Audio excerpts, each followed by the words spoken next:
It's Friday, and I'm back with the next in our Fanzine Friday series. Today we're taking a look at Olympus number 4. Please stick around.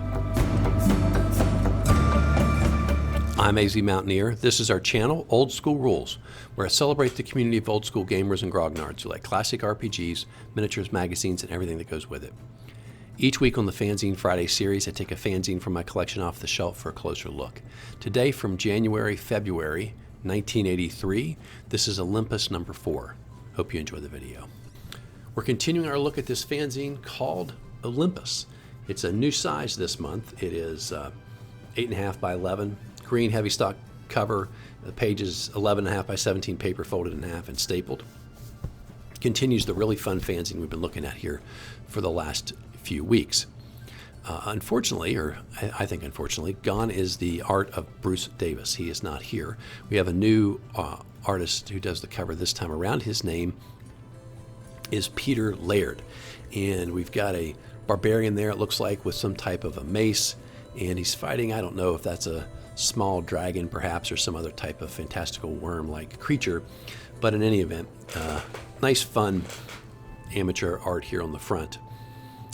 A couple things it points out right on the front. We've got fiction by Mike Stackpole. You may recognize, he's involved in the fanzine world. An article in the Fiend Folio. It's an article called Different Faces and an article called Traps. And again, this is number 4. It's now $1.75, and they'll mention that here in a second.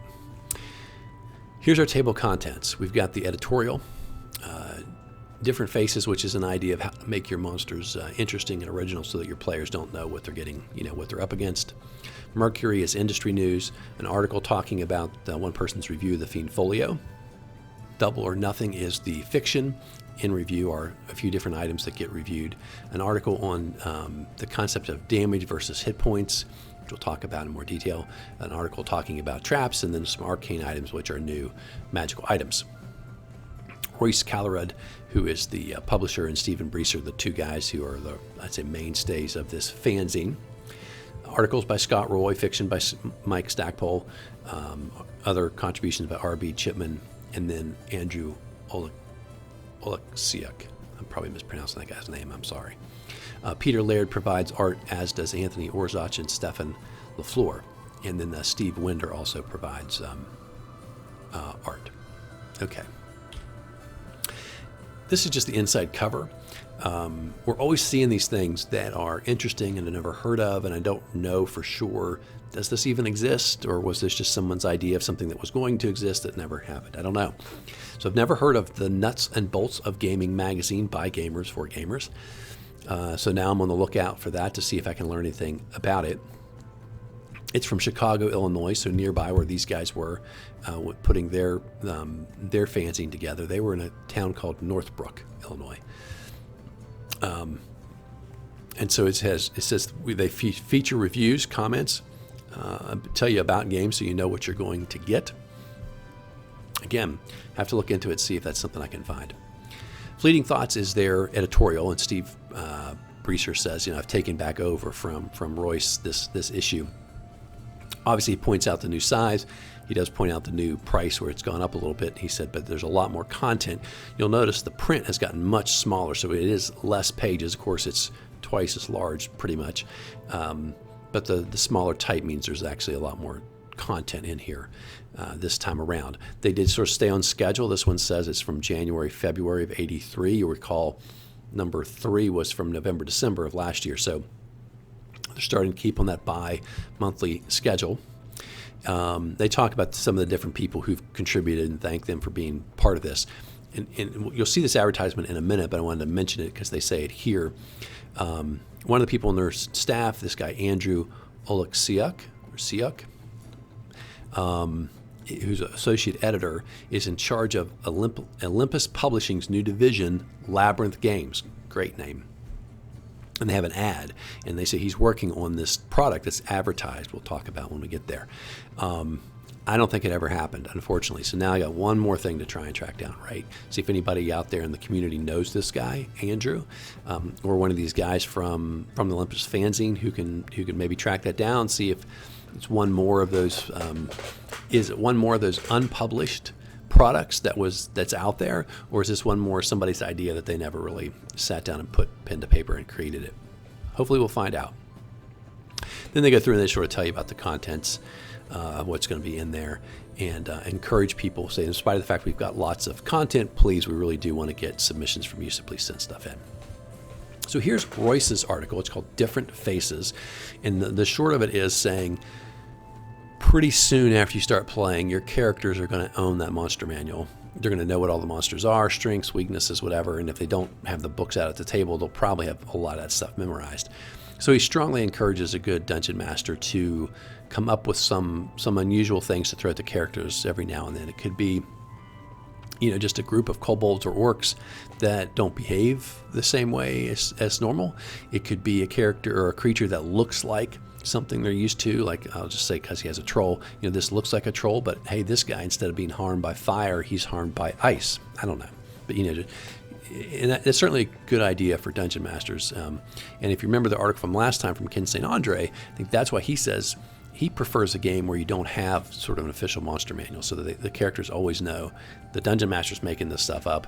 There's no way for me to know, maybe past experience, you think, oh, these are like those creatures from last time, but you never really know there's no official rule, there's no official stats, so you can't really complain when things change. Different strokes for different folks, right? But pretty cool. And then here's this comic, which I like quite a lot, stuck down here. This one's created by Andy Oleksiuk. Again, apologies for saying that. And it's drawn by Steve Winder. And so Plutzo the wizard, right? He's like, hey, look, there's a beholder. And then the geek says, no, it's a gas spore. He's like, no, I think it's a really beholder. No, I'm telling you, this is a gas spore. And then they go back and forth. And then the bottom picture, right? And zap, because it's a beholder. And then you've got the tombstones where the guy says, you know what, it was a beholder, and the other ends, I told you so. So I thought it was pretty funny. Mercury, which is the industry insight, and this is pretty interesting because he has all kinds of news and tidbits in here. I'm not sure how he got it, but it's fascinating, probably more fascinating to some of you all that know more about the industry and will recognize this stuff. But just because it's so, it was happening at the time, and now we're getting to hear about it, I want to talk a little bit about this. So the first thing he says is, hey, I made a mistake last time. It's not Mike Carr, it's Mike Cook who's taking over at the Dragon. And Grenadier Models has not ceased selling. They've just lost their license, and so they will keep selling what they've already produced until the license actually expires. It's just not getting renewed. For those like miniatures, there's some news in here. Heritage USA announced it's closing. It's in Chapter 11. Obviously financially troubled, and was trying to find a buyer. Martian Metals had a fire in January 30th, 1982 at their Austin offices, and it burnt down. And they're not really sure why. Say that all the miniatures and molds in the offices were destroyed, but fortunately the masters were not in the office. And so they still have them. They say they're insured, and they wanted to let him know, to let people know, we're going to get back up and running because we have the masters, we have the insurance money coming in, we'll be able to restart business. Flying Buffalo announces that they've created their new brand or division called Blade, and they're going to start publishing their RPG stuff under that to separate from their play-by-mail. If you remember, Flying Buffalo really was a play-by-mail company before they published Tunnels and Trolls and other RPG products. And so the first thing they're going to publish, they say, is Grimtooth's Traps 2. Someday we'll do a video and talk about the Grimtooth's Traps. They're pretty, I always thought when I was a kid they were pretty cool. And they announced other things they're going to have coming out. Mike Stackpole's Mercenaries, Spies, and Private Eyes, City Book 2, etc. Oracle Fanzine, and just reiterating that they had officially stopped. And you recall from our Fanzine videos, they do come back. But at this point, they've closed down. They've taken all the subscription money. And in a questionable decision, I think he's decided to not refund any of that, but to apply it to his new play-by-mail game. So at least he got something of value, but it was basically kept the money in his pocket. Steve Jackson is releasing Car Wars magazine.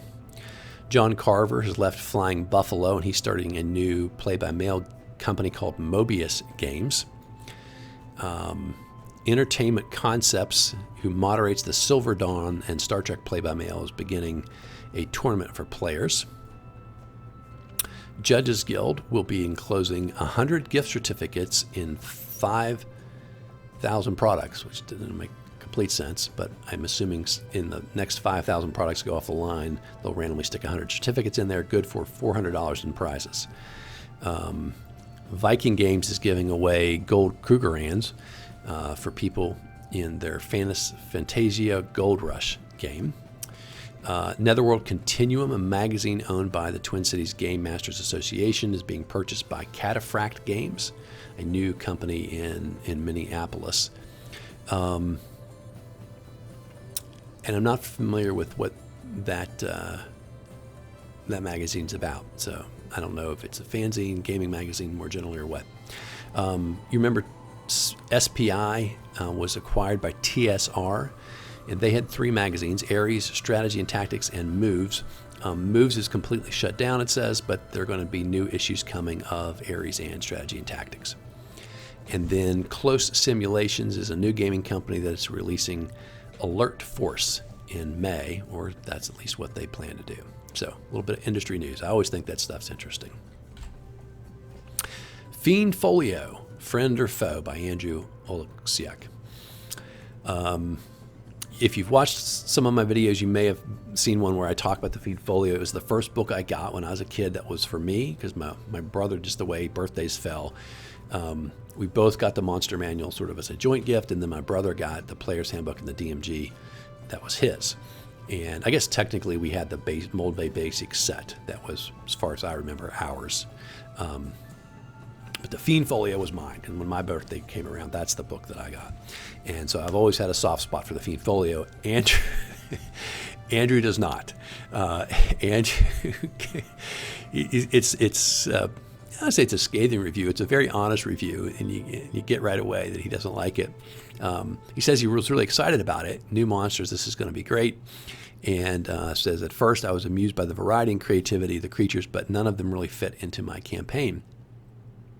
I've always liked the Monster Manual. I was happy with it at the time, but the reason I bought it was because of all the advertising, and you sort of made me feel like I just, was going to have this. So good job, TSR, with your advertising. But he said, I really don't think a Dungeon Master needs a whole tome filled with hundreds of new monsters.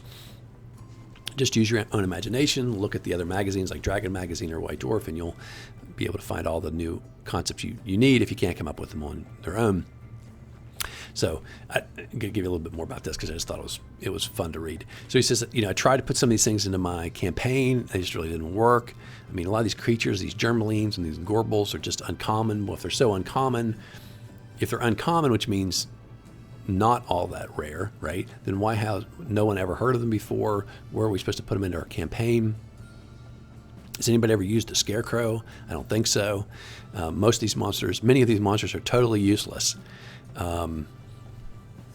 I would rather see fewer playable monsters than have a book full of things that you can't really use. Then they took things from the Monster Manual and just mutated them and fiddled with them a little bit, and that doesn't help really.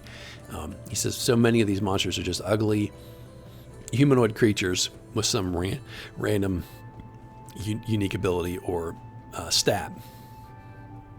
And he goes through and lists a bunch of them. And he says they're just crosses between kobolds and other random monsters. There are a few notable exceptions, he says. The Githyanki and Githzerai, I think it's how you say that, were very well developed. I think anyone who's had that would tell you those are definitely standouts, and they're really memorable monsters that were added.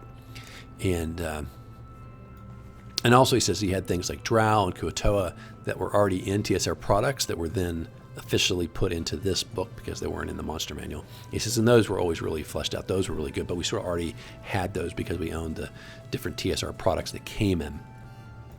He says, so hopefully future stuff that comes out will be, from TSR will be better than that.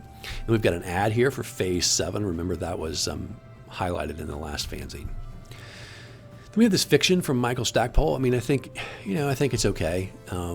These stories in here, with a couple of rare exceptions, are usually not my favorite thing. And, this one's pretty good. It's 5 pages long, so it takes up a healthy, and look how small the type is. So it's a pretty decent sized story. Then we have an advertisement for this fanzine, with praise for this fanzine that they've decided to share with you. Olympus is a gamer's magazine, not a game company's magazine. I applaud your efforts, says David Liscombe, editor of Ravenhill, and Mazar Balanu, co-founder New England Tolkien Society. Olympus is destined to become one of the top fantasy magazines. Well done. Evan Skolnick, publisher, Fantasy Magazine, which is a different fanzine. I don't know if I have any copies of that. I know it's been mentioned in other fanzines we've read. And so then they have a little blurb here, which, again, this is really good. In the constantly expanding world of role-playing games, gamers need a source of ideas and inspiration with which they can expand upon their own campaigns. We supply the ideas, published by monthly articles on the most popular role-playing games. Each issue promises new magic items, spells, and monsters for use with AD&D, as well as some ideas for Traveler and Fantasy Trip. And, of course, they've got that art from issue number 2, which was so good. R.B. Chipman gives us reviews, several reviews, in fact. The first one is Wyrms Law, put out by Iron Crown Enterprises, and he basically says, look, if you wanted more detail, more realism than Dungeons and Dragons gave you, then this could be something that you would like. The second thing they look at is the Lost Caverns of Tsjocanth, S4, for those of you who are into memorizing those things. Love this. It's just fantastic. This is a Gary Gygax adventure. The S series modules are all really pretty good. This one had 2 different booklets inside. It had like the booklet that had the description of the rooms, and a whole second booklet was full of new monsters and maybe some magic items too. Love it. They liked it as well. And then the third thing that they have in here is Wyrms Claw, which is a fanzine. I've got all but I think one of those, maybe 1 or 2. I'm not sure where it ends, so I might not have the last one. But interestingly, not fans of Wyrms Claw, and I'll come back to that here in a minute. He said, this is a fairly old British magazine. They've been around for over 2 years. As he says, a lot of fanzines never even make it a year. Some of them don't make it past the first episode. He says, but you know what? The contents are not amazing. You have a limited view of the gaming world at large. Coverage is basically limited to reviews, scenarios, and game variants. And other than the reviews, they don't really give the rest of the world much of more than a passing glance. Too much concentration of additions to game systems, such as a constant barrage of new weapons and scenarios. I don't know. I like that stuff. If they began to associate more freely with the rest of the gaming world, they might break their habit and get more contributors. The contents, being what they are better than normal. Most of the reviews provide a good look at the products. Issue number 12, though skeletal, is an interesting diversion. The scenario number 12 is an interesting diversion, and they have regular analysis of weapons for use in fantasy games. Other articles are scarce, with an average of 1 to 2 per issue. The physical appearance is quite good. The covers on glossy paper, the printing well done. Some of the titles hard to read, but otherwise no problems with their layout. Overall, Wyrms Claw is a fanzine that lacks direction. The articles don't fit together to make a magazine. It's not bad, but better zines can be found elsewhere. So says Royce. Like I said, I've got most of those, 17, 18 of them, I think. We'll take a look at those at some point. And finally, the other fanzine to talk about, DragonLords, which are really well known. I've got all those. We'll talk about them for sure at some point. This small British magazine was recently voted best fanzine at Games Day in London after only 2 years of publication. Tabloid size, 32 pages, artwork fair to good, tending towards the latter. Issue 15, in addition to the naked lady on the front, concerns what characters eat during adventures and suggestions about how to better use the concept of food in your role-playing games. Good articles on postal gaming, other magazines, game supplement reviews, letter column, and this one had a nice interview with Chaosium's Greg Stafford. A good town and wilderness adventure, which is nicely statted for both AD&D and RuneQuest, because this comes from the UK, and RuneQuest became quite popular over there. Only $1, which is a good price, but then you got to mail it to the US, and then it costs you $2. So anyway, good fanzine. And here is the advertisement for Labyrinth Games. Remember, that's their new product division that they said, with an adventure called In Pursuit of Gnolls. International crisis. Stop the Gnolls before they launch their attack upon the surrounding kingdoms. Search the deep dungeons for their hideous Gnolls and their allies. This adaptable scenario includes all kinds of dungeon tricks, traps, and encounters. You'll find GM's notes, background information, maps of 3 dungeon levels, detailed descriptions, and great illustrations, if they do say so themselves. Again, sounds like it was done. At least, the homemade version was done. Or else they were just promising a lot of stuff they thought sounded cool. Interested to find out more about this if I can. Okay, Scott Roy's got a very thoughtful article here called Damage versus Hit Points, and his example is, you're walking through this dungeon, a pit opens up. How does he describe this? Because it's actually pretty good. So he says this pit opens up, and the mighty fighter finds himself falling with a scream of terror. He's swallowed by the darkness of a pit. A breathless second passes as his screams fade down the hallway and abruptly cease with a loud thud. At the bottom of the 30-foot deep crevasse, Arendel's bloodied and broken body lies silent and unmoving. And then he pops through the fourth wall. What the heck, says the player. A 30-foot deep pit only scratches me. I'm 10th level fighter. And he basically complains about the fact that under the D&D system with hit points, you have so many hit points that something that would kill any person does not kill a character who's a higher level. And so the whole article is sort of a philosophical discussion about how do you address hit points in a way that essentially allows you to kill people that would, when something happens, that would undoubtedly kill any human being. Now, part of me would say in response that, the rules Gygax says, these people are exceptional, right? Or you wouldn't make it that far in terms of being 8th, 10th level. And so maybe they're a little touch of the divine, maybe they're extra lucky, who knows? But the idea is that you wouldn't want them to just fall down a pit and die. Maybe they get a hold of the side. Maybe they land and roll just right. I don't know. I also don't know that a 30-foot fall would guaranteed kill every human being, but maybe I need to study physics better than that. I watch those guys do parkour, right? And it seems like they can fall farther than that.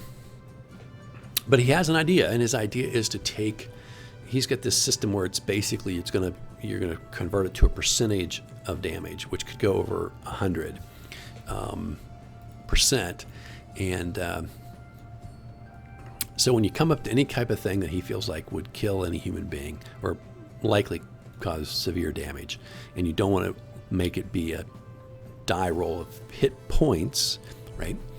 You get a roll, you get a base percentage, and for every 2 feet they fall, you add 1 to that. You subtract 1 for every point of constitution. So, for example, if you had a 30-foot fall, right, then that'd be a 15 that you would add to the die roll. And that is the percentage of hit points that you lose. So again, not necessarily, like in that example, if you rolled low and you only had 1 for every 2 feet, if you fell 30 feet, you only had 15 to it, you might only lose half your hit points. But that's a system. The struggle is real. I understand that, but I don't feel like this is something that I would necessarily follow up on. But you're the DM. You can always change the way you do your damage for things like that. The next one is Stephen Breeser's article on traps. Excellent article. Love it. Got good ideas. All kinds of good ideas in it. So we'll talk about it for a little bit. All right. So he says, in AD&D, a trap is simply a tool used to make players think or give disadvantage to whoever suffers the trap, which is probably the party. It creates a puzzle, like if there's a trap and you find, or a pit trap and you find it, like how are you going to get across? If it's used tactically by creatures that live in the dungeon, maybe they force you towards the pit, whether you know about it or not, but make the choice to to fight overwhelming odds or run or fall into the pit. He says, and now we'll talk a little bit about the different types of traps. He said one of the things about traps is they usually take the party by surprise. Sometimes you get a saving throw, right? But oftentimes there's no real chance to react. Like it just happens. You trip, you hit the tripwire, you step on the collapsing floor, you walk by, the pressure plate, whatever it is. And so he says, that's one of the common things you see here. Another thing you end up with, which I like the way he's thinking about this, is different categories. You have traps of confinement, right? And he said that could be a pit. You fall in where the surface closes on you. It could be a dropped portcullis, so now you either can't go forward, you can't go backwards. But other things that restrict your movement, things that end up in the middle of your party, and so basically force the division of your party, which is always a bad idea for the player characters. There are other traps which are basically going to take you by surprise. Maybe you have an illusion. Maybe there's a chute where you slide down to another level. Maybe there's something that's basically just completely not crossable. So it's maybe even more than a puzzle. It's impediment to your characters. Another type of trap, he says, is where are we here? So then he goes through different specific types of traps. You've got the pit trap or the pitfall, and he says, look, and then for each of these, like, it's sort of like variations on a theme, right? You've got the pit, just fall. You've got the pit with spikes. You've got the trap door that covers it. You've got the trap door where the block from the ceiling comes down, and now it's not only covered, but there's a giant weight you can't get out. There's the trap you fall into where the giant ceiling piece doesn't fall to the floor, but it actually fits, and so it falls all the way down and squashes you like a bug. This one I've never heard of before, the pit within the pit. But I guess you fall into the pit, and I don't know if it's there's a trip or it's when you try to climb out, or something causes the floor of the pit to open, and now you fall even farther down. He says, then we've got the pit that fills, right? So you fall down, and then, it could be the pit, could be the room, but you've got the space that fills with gas, liquid, water, fog, fire, sand, something that's coming over time is going to get you. You've got the instant sort of weapon one, right? It's the spear, the arrow, the bolt, the dart, whatever it is that shoots out and hits you or potentially hits you. And then he says you've got the swinging pendulum scythe, as another one. And of course you can, he says this again, you can combine these things, right? You could have the room filling up with fog, and maybe you go to maybe there's an exit, right? So you run for the exit, and that's where you hit the tripwire that shoots you full of spikes, or arrows or whatever.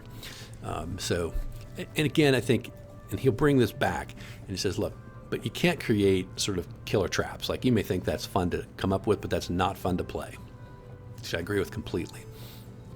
So traps should be things that rightfully damage careless or novice players or characters who behave in a novice way.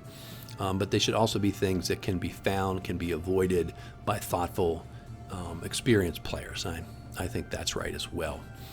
And of course, the final thing he says is you can combine traps with the monsters that are in your dungeons, right? So I have this great dungeon. I think I got it from the idea from the Dragon magazine to make these, like, take kobolds that everyone likes to beat up on and make them actually a little bit smart and have a little bit of thoughtfulness to how they put their dungeon together. And because they have decent numbers, they can usually be pretty tough. So if you combine some semi-clever monsters with traps, now you can really put the party in a pickle, right? Like his thing about, you roll the stone or the log down a sloping corridor, so the characters got to get out of the way, they're going to get squashed. So they've basically got to run away. While they run away, just so happens there's a pit, tripwire, something down there, trap that they're going to set off. And you can have a lot of fun. But again, can't be something that kills the characters. Hurts the characters, that's fine, right? But something where it's basically like you just created this 7-layer trap that no human being or no player really has any chance of escaping, that's not fun. At least it's not fun for your players. So really, really good article. So I think Stephen did a great job. And now we have 3 magic items, and these are interesting. So we have the Torch of Vesta, goddess of the home and hearth. It's enchanted, and basically it's a torch that won't go out. I assume, except for magical means, so not by water, not by a strong breeze, whatever. The holder can choose to make it illuminate 1 to 50 feet. And then, I think that's fine, and then they give it these powers, and the powers use different charges. It can hold up to 25 charges, can be recharged, come back to that. Dancing lights, burning hands, pyrotechnics, flame arrow, flame trap, fireball, wall of fire, and flame strike. And they start with 1 charge up to 20 charge for the flame strike. And if you use up all the charges, the flame goes out and doesn't work anymore. I think that's all fine. It's a little strong, but they let you recharge it by bringing 150 gold pieces of crushed rubies, gives you back a charge.